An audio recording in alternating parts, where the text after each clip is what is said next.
50 years ago, I never imagined I would be living in California or that these would be the tools and devices available to me. Today, photography and media is a totally different world. Here I am, using my drone, operated by my iPhone, using a GoPro, a Canon digital camera, and a Nikon 750 to photograph the drone. Wow, my brain hurts, but you still need skills to take great pictures. You still need to interact with people. You still need a narrative to tell the story. This is my story, with pictures and video to illustrate the journey from a war in Africa and then coming to America. My assignment to cover America as a photojournalist, my pictures to be syndicated throughout the world. My story starts in North Devon, England. I left school at 16 and got a job in a camera shop selling cameras and teaching myself photography. In 1969, I started my first business with local photographer Tony Freeman. 7 years later, I put my MGB GT onto a ship and sailed to Cape Town, South Africa. After 6 months, I landed a position at a newspaper in Rhodesia, some 1,500 miles away. Now Zimbabwe. It was a country at war at the time. I helped them with their propaganda. Alas, falling foul of the Official Secrets Act in 1977, and was promptly deported under a D notice. An amazing photojournalist, Terry Fincher, said to me, "Forget this serious shit, mate. Go to Hollywood."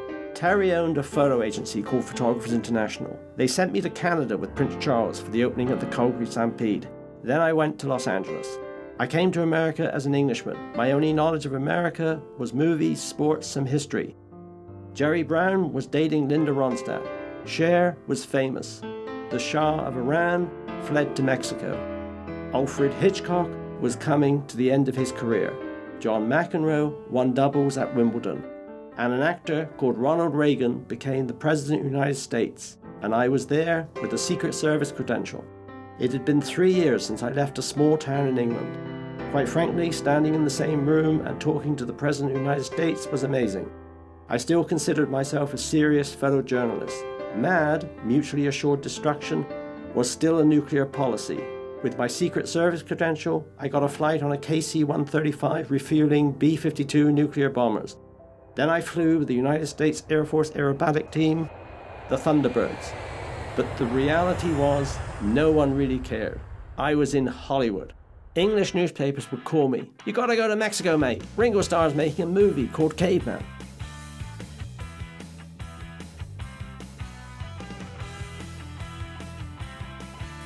John Travolta, Willie Nelson. I thought that was amazing until the call came asking me to spend a day with Muhammad Ali in his home before he fought Larry Holmes in Las Vegas in 1980. Seriously, that was amazing. To be with Ali, you understand what it is to be famous. Everyone wants a piece of you. Some pictures years later evoke a satisfying feeling that you did your best. In 2016, when Ali died, his daughter Layla, who is in Ali's arms when she was 2 years old, used my pictures as a backdrop in her eulogy to her dad, televised globally. Another sports star, O.J. Simpson and his wife Nicole. Arnold Schwarzenegger, who I photographed many times as he went from being a bodybuilder to a movie star to the governor of California and married a Kennedy.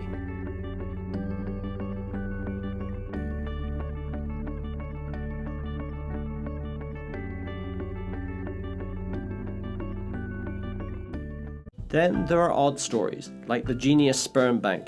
Dr. Robert Graham was the founder, and Dr. Afton Blake, one of the first recipients of Genius Sperm. She gave birth to Doran Blake in 1984. Over the years, the assignments and ideas would continue to come. In California, the light is usually amazing. In New York, not so amazing. But in photographing celebrities for foreign publications, the time I got with the celebrity was usually very short. Especially if you're working with a writer who usually wants an hour for his interview. Typically that gives the photographer 15 minutes at the end of a shoot to make a picture worthwhile. That's where California light was often awesome, helped by a single softbox, and if you were really lucky to control the time of day, a sunset could add some extra magic. The Oscars was the only red carpet event I would photograph. I liked at homes with the celebrities. Michael Caine with his wife Shakira in Bel Air. Britt Eklund in Bel Air. But then, as a photojournalist, a hard news event would demand attention, like gang violence, and in the 80s, the Crips and the Bloods, and Mexican gangs. It was violent and frightening.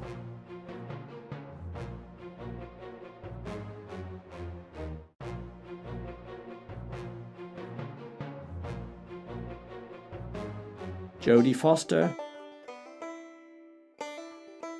Harrison Ford,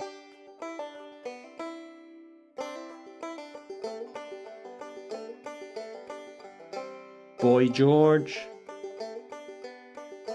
Helen Mirren, Princess Diana.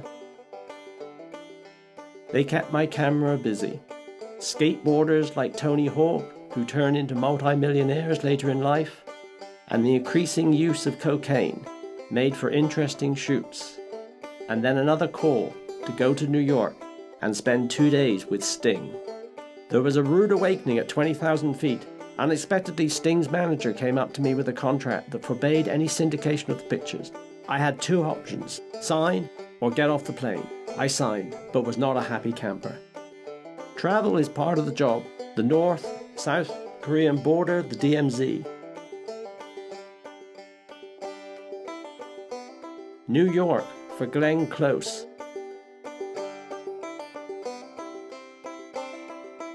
Los Angeles for Christian Bale.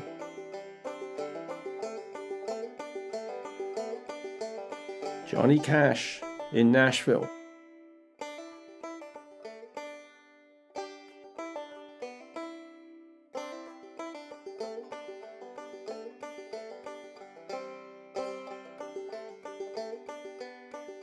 Kevin Costner when the film bulled out a Ku Klux Klan rally in Stone Mountain, Alabama, and I saw behavior that I could not agree with.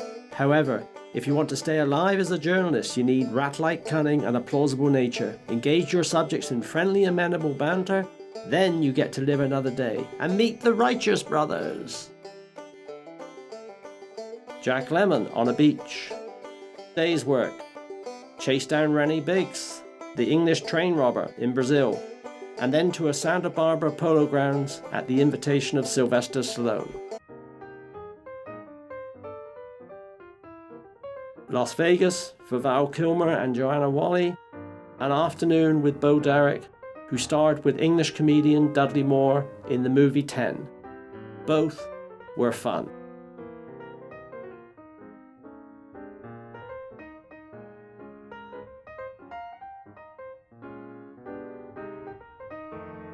Nicolas Cage at a hotel in Los Angeles.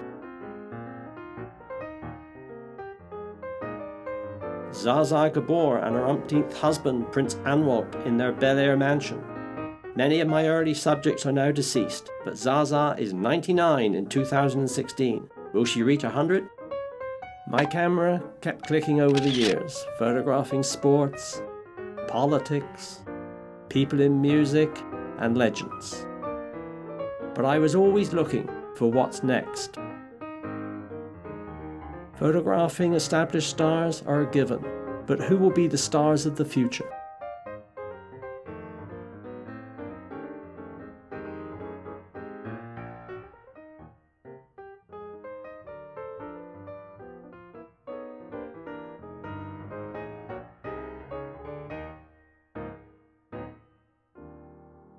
You would not have thought they would have been 2 girls living in gang-riddled community of Compton, Los Angeles, Venus and Serena Williams, who were 9 and 11 in 1991. Your thoughts turn serious when you stand in an execution chamber. I have been in 2 of them, Huntsville, Texas and San Quentin, California. It's sobering. As a journalist, you have heroes, and no greater hero was the gonzo writer Hunter S. Thompson. One of the famous quotes, "I hate to advocate drugs, alcohol, violence, or insanity to anyone, but they've always worked for me." In 1992, I had 12 hours of craziness with the man at his fortified compound known as Owl Farm. At 5:42 p.m., February 20th, 2005, in the kitchen, he shot himself in the head with a pistol. Country and western singer Garth Brooks lives in Nashville.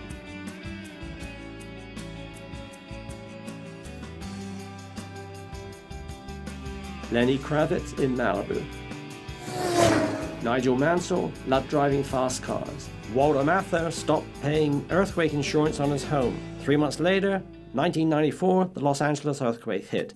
He lost $5 million. In 1993, an English magazine sent me to Cuba to find Fidel Castro. We never found him, but we had a great time.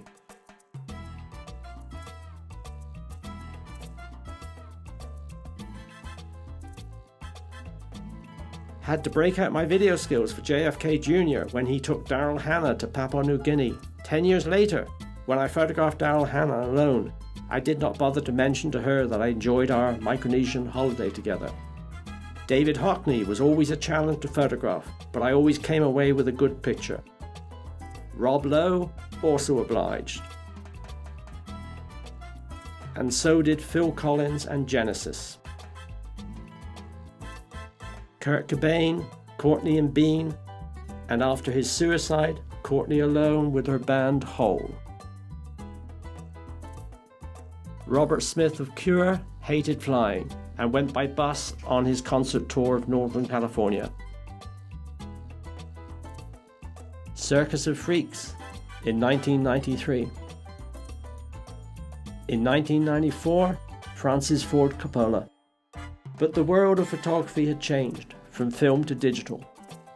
I was also getting older and recognized I needed to start a digital photo agency, and I did, a .com called Online USA. I continued to shoot film as I transitioned to digital. A luxury resort in Antigua, Kirk Douglas, I photographed over a number of years. The Labrador got older and older, as did Kirk. Rod Stewart in San Francisco, and then a jolt.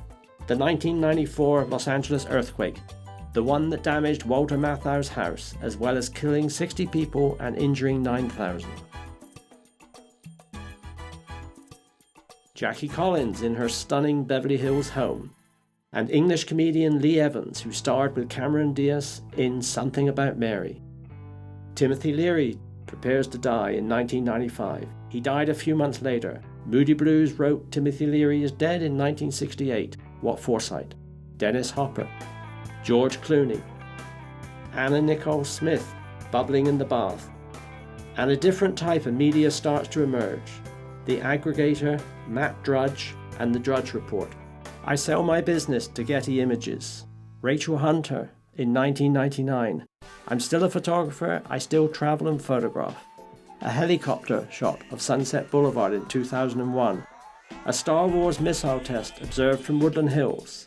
The rocket launched 100 miles away at Vandenberg Air Force Base. A trip to Nashville for Dolly Parton.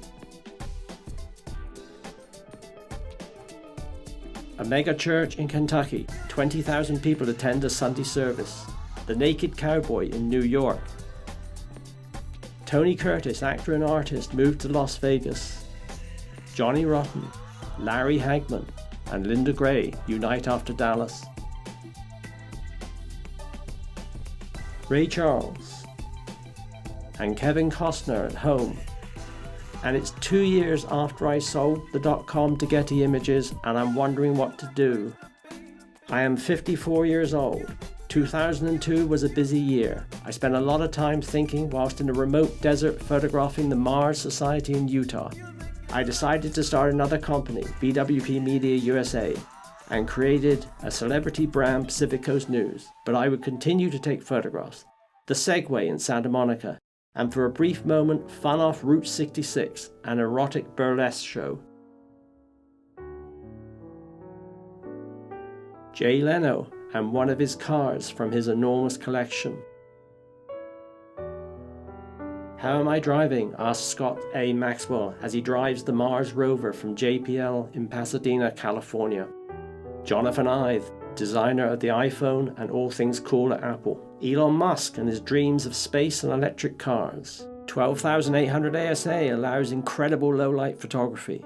Robert Downey Jr. about to become a superhero playing his role as Iron Man. A Star Trek convention in Las Vegas. Wow, it seems my life went by fast, just like the drone. And I look forward to the future, photographing bodyboarding on outrageous waves, animals in Africa perched in a tree, tennis matches, mixing what I photograph with traveling and family. My daughter Jessica and wife Petronella walk across a cliff in North Devon. It's now 2016. I am 70. I am retired. Life has been good. A lamb jumps in North Devon, and one of the symbolic pictures I am most proud of, one man, one vote. I hope you have enjoyed the last 15 minutes watching 55 years of my life.